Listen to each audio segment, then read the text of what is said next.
So today I'm off to take the Tesla Model Y on a country road trip to Tenterden, WA. That will be a 630 kilometre round trip through WA countryside. Okay, done. Success. So now that we're fully loaded, it's time to depart, and on this video you're going to get to see some supercharging, and what I'm really keen to see is the new Tesla software update where we get to do navigate on autopilot and get to see the Model Y overtake slower cars on this long trip. Let's go! Come on! Bye. So using the trip planner in the Model Y, it automatically tells us that we do need to stop at Williams Supercharger. It's estimating we arrive at the Supercharger with 61% remaining. I know that's not going to happen. It's going to be lower than that, but let's find out. Secondly, only 5 minutes. We're going to stay there longer than that because I need to make sure that I've got enough charge to make it back. Morning run around is complete. We're finally out of town and on the way. Just going through Jarradale now. I love this drive. We go up a nice big hill and then through all of these trees. I'm going to start a time lapse, so enjoy.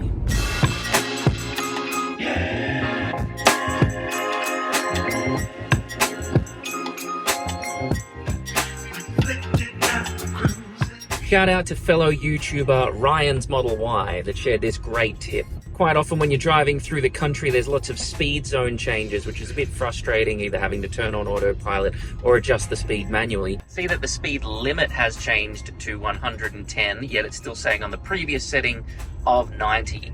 If we simply hold down on the autopilot stalk, like so, it will update and set our set speed maximum of 110 to match the speed limit. Thanks, Ryan. Go check out his channel. Leave a link below.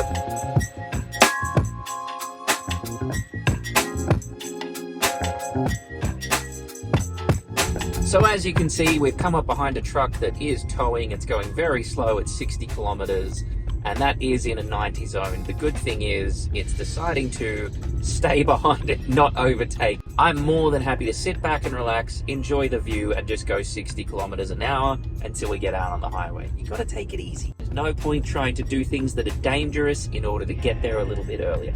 Just be patient. Overtaking lane, 1 kilometer ahead. 2 lanes. Nope, it's not doing it. I'll have to do it. Well, there we go. That's the first opportunity, and a little disappointed, unfortunately. Looks like it's really only useful on freeways? I'm going to have to look more into that. Tell me, editing Michael. That's correct, filming Michael. It's only on highways that have on and off ramps. Normally there would be the navigate on autopilot little image available at the bottom there on this route. However, it's not. Well, I have to admit, that's definitely disappointing, especially on one of these drives. I mean, these WA country roads, that is ideal for it. Anyway, now that we've clarified that, we're still going to have a look at some supercharging, look at how our range performs, how much we lose overnight, and also some beautiful WA countryside footage. Cue it.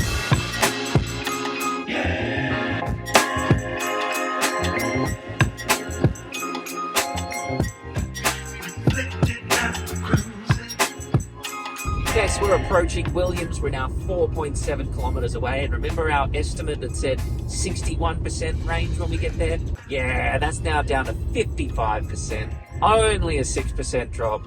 Pretty significant after an hour and a half worth of driving. Hello, Williams.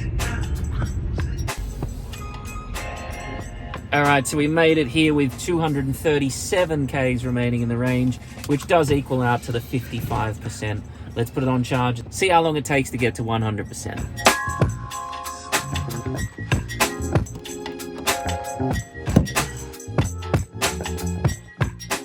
Finally met up with the boys from Blue Hornet, Jamie and Dave. G'day. Hey, Miko. Charging is complete, so we've got 168 kilometers to go, estimating us there with 49%, giving us 49% to get back. It's going to be a little bit close. Let's do it.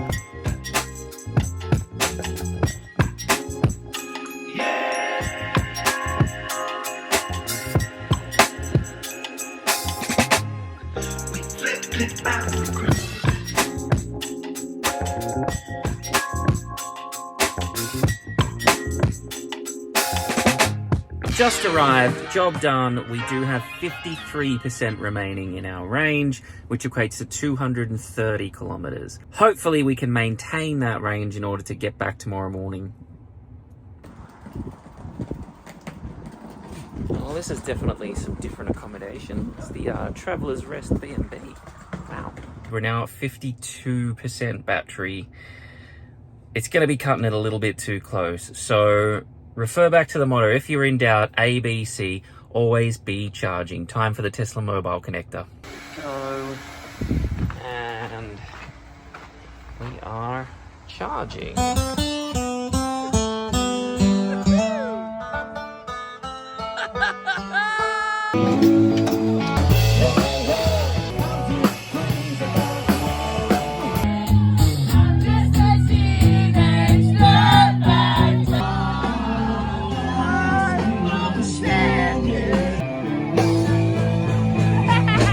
Okay, so just finished after the gig, done some back and forth driving, so it's now down to 49% battery.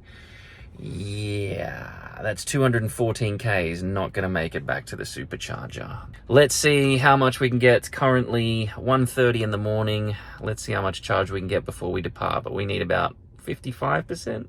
So the good news is in the update in the mornings, we've actually gained it up to 70% battery, which is easily enough to get back to the Williams supercharger. Let's hit the road and do it.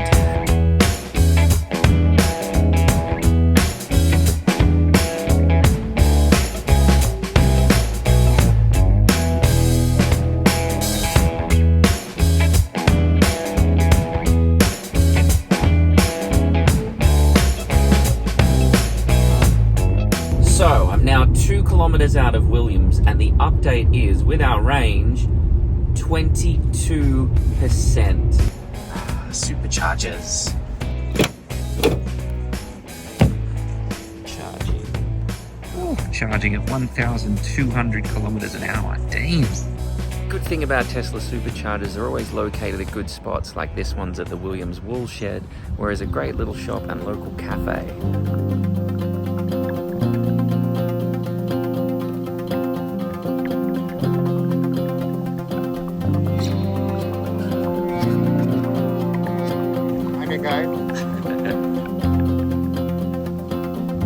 Supercharging is now complete. We've got up to 100% battery. Estimates us getting home. We've got 150 Ks to travel and 63% remaining.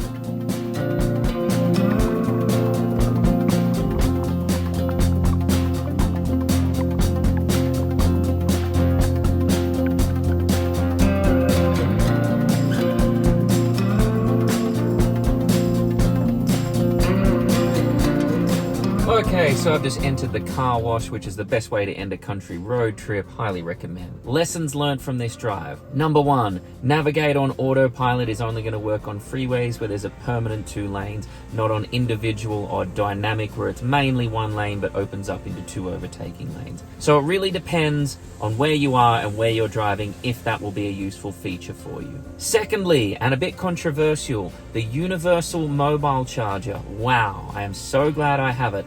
So if you're planning on doing any country road trips where the range is questionable, the universal mobile charger is a must. I'm lucky I ordered my Tesla when it was included. I understand that all future purchases no longer include the universal mobile charger and will set you back $550. Ouch.